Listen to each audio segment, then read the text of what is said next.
Hugh, Diana, Hugh, Diana, Hugh, Diana, Hugh, Diana, Hugh, Diana, Hugh. Diana? Diana! Aw, well that's cute. 6, 7. Reactions to this game have been interesting, as have the reactions to the reactions. Now, of course, the people who watch shows like Euphoria and who advocate for the mutilation of children are calling other people evil predators over this game, but who really cares about them? I personally find posts like this a lot more interesting. And this post is from Mary Morgan, who works for conservative stalwart and Civil War general Tim Pool. And she says, lots of strange reactions to this game, so let's clear some things up. Childless men do not have paternal instincts the way that childless women have maternal instincts. They're not the same thing. One is paternal and the other one is maternal. That's why they have different words for them, as one pertains to the male parent and the other pertains to the female parent. I think the distinction is self-evident. Apparently Mary disagrees. Maybe she's a radical gender abolitionist, but whatever. We observe this even in the way little girls play versus little boys. Men first experience paternal instincts once they have their own children, and typically those paternal instincts are only ever felt for their own children and no one else's. She made that up. That she's not gonna substantiate that with anything. I guess that's just her reading of how men are. She goes on, men are not nurturers. Men don't gush over cute kids in public. Men don't have baby fever. If a man wants to possess a child for any reason other than it being a product of his own lineage, he is likely a predator. And you'd be taking the feminist, radical, gender abolitionist position to protest any of the above points. This should explain why a dad simulator game marketed to mostly childless men gives people the creeps. Yeah, women are the only ones who should be trusted around children, especially the unborn ones. This post has been roasted to death. This woman is a traditional Catholic conservative. Naturally, she is childless and unmarried. If men are less motivated than her to have families, it's no wonder the birth rates are screwed. Everything that can be said has been said in response to her post. That's not super important. What matters is that she is a supposed traditional woman, parroting man-hating feminist talking points. Always remember, most conservative women are just another type of feminist. The type who tells us how to be real men while doing whatever she wants. To feminists, conservative or not, men aren't people. At best, we are problems to be solved. She doubled down on her podcast later. She clarified by telling us that we all misunderstood her and that she should have been better at realizing that we all misunderstood her, because you can't take accountability when you refuse to take accountability. Her boss, Tim Pool, he also went up to bat for her to tell us why she's technically correct. She's right, and all you are reacting emotionally or whatever. It doesn't matter too much. The only part that is really worth mentioning in her video is this. I did see one take that I think maybe we can all unite on. So shout out to this person on X who said, relax, it's so effing cringe. One side turning this into some bullshit pedophile narrative, the other one making it about fatherhood. It's a fucking game. I only care about the gameplay and hope the game can convince me to care about the story. There you go. Thank you. I mean, finally someone with some sense. It's the internet where you have to have discourse, so. Like, oh my gosh. It's like half the people are talking about how this is like basically CP, and then the other half are talking about how this is about to, you know, change the global birth rates. And I'm like, aren't we talking about a video game? This is pure gaslighting. you come out and you accuse people of essentially being predators, and then you're gonna take the, well, you guys need to calm down, it's not that serious approach. You're on a culture war podcast working for a guy who got famous off the fucking culture war. And then you're going to go and you're going to look at people playing this game and people's reaction to this game and say, well, it's because you're a predator. It's because there's something wrong with you. This isn't what you're supposed to do. Here's my psychoanalysis of male parenting habits. Really? So one side's making it about pedophiles, the other side's making it about fatherhood. You're the side making it about pedophiles, right? You see that, don't you? You see that you align, at least in this case, with those people. You're not somewhere in the middle talking about game mechanics. Your tweet wasn't about the hacking minigames. It was about the real dark motivation of all of these childless men who think that the kid is cute because she does cute things and acts like a little kid. This sort of touch grass, the internet isn't real life type of thing has become very popular among, well, professional content creators and terminally online people.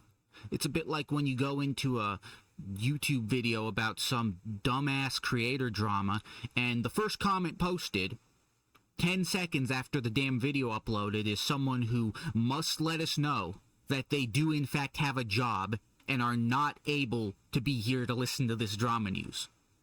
Here's a fun one. So what's really interesting about this is all of these unfuckable losers in the gaming sphere always talk about like starting families and stuff. And I don't understand like why this has become a thing that they care about. Like, if you're a gamer, you should care about things that you actually experience. You should care about things that you actually enjoy, right? If you're a fucking lonely gamer who has never been around a woman and will never have sex with a woman, why do you care? Like, why do you care about having children or like riding for having children? Like, if they changed hot Cheetos, if they changed the recipe of hot Cheetos, if they changed the recipe of like, I don't know, Dr. Pepper or something, and you fucking freaked out about that, that makes sense, right? Like, that's precisely what your life is about. But as far as like LARPing about starting families and whatnot, this is something that I never understand. It just doesn't make any sense to me because it's just not something that you're going to experience ever for your life, for the rest of your life, right? This is Hassan at his best. When the guy talks about politics or social issues or whatever, he sounds so bored. He's so much more entertaining going after people on a personal level. If there's one good thing about a homeless millionaire becoming one of the most popular political commentators on the internet, it's the way Hassan reacts to him. This white cat. Is it slander? It is, but I don't really give a shit, okay? I think when you look the way that you do, I think when you look the way that Asmongold does and you're running around and your besties are like fucking, you know, Rape Tone and people like that, okay? He can play victim all he wants. He can play victim all he wants, okay? The reality of the matter is he constantly fucking farms defamation. He constantly farms slander. I think his Pragmata clip has a fairly simple explanation. Hassan hates young male losers. The same way that titty streamers hate their simps, he hates that he has to speak to and about these pathetic creatures. He is noticeably more animated when calling someone a pussy or a baby than he is talking about ethical shoplifting or whatever. Given the stereotypes around gamers, is it any wonder that the premise of gamers wanting families gave us this glorious clip? I think he should lean into the bullying losers content more than the political commentary stuff. It would be way more fun for everybody involved. I do find it funny that he is essentially parodying incel philosophies by acknowledging that some people are simply too subhuman to ever have a shot at finding success in the dating market. So, Mary Morgan offers typical tone-deaf feminist shaming tactics, and Hassan offers the only decent bit of entertainment to come out of this fiasco. What else? Oh, yeah. People are saying it's going to be the cause of the baby boom 2.0 because nobody wants to have sex anymore. Nobody wants to have children anymore. I am now about 10 to 10 and a half hours into Pragmata. It's an incredible game. Incredible game. I recommend everybody go play it. Guess what, guys? The left has a real big issue with this game because, having kids, you're being manipulated and abused by your loving husband. I do find it funny how Pragmata might be propaganda, but in like the best way possible, actually. Because the game is acting like a Trojan horse for like liberal women to see that having kids is, you know, actually a good thing to do, maybe. And that all that mental programming they had beaten into their skulls over years was done to condition them into believing that they should live childless free lives until they become old or something. And I think even something as simple as a video game like this is all it takes to make the clock start ticking. It makes you think like, oh gosh, that was so cute. Maybe I need to have a wife and kid. Nationalist, 103,000 followers. I think Pragmata has the potential to become the start of a cultural shift within the gaming industry. The post-woke era is here. And he continued saying, the culture is changing. Guys, the birth rates are saved. We're seeing all of these people who say they don't like children melt from the cuteness. All of these women are returning to factory settings. You know, like in 2022 when the World War III meme blew up as Russia invaded Ukraine and all the women were joking about going back to the kitchen. Even the men are getting baby fever.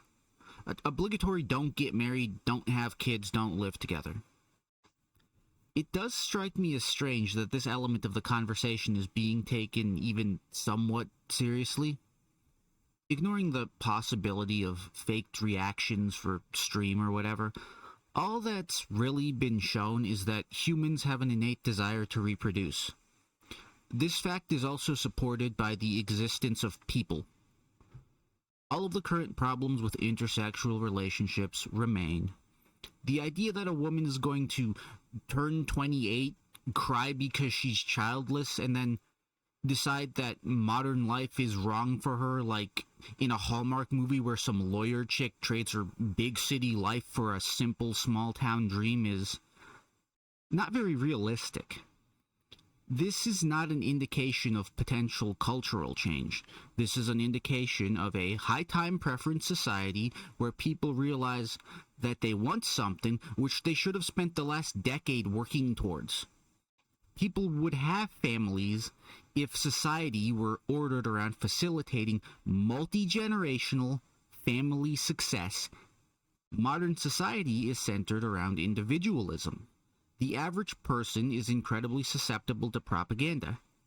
It doesn't matter if the cute robot girl reminds people that they would like a happy family, which I do believe most people want, because they were raised on vapid consumerism and impotent political warfare. We are subject to the gods of advertisement. Personally, I got tired of the women regret feminism compilations around the time I got tired of the libtard owned by facts and logic compilations.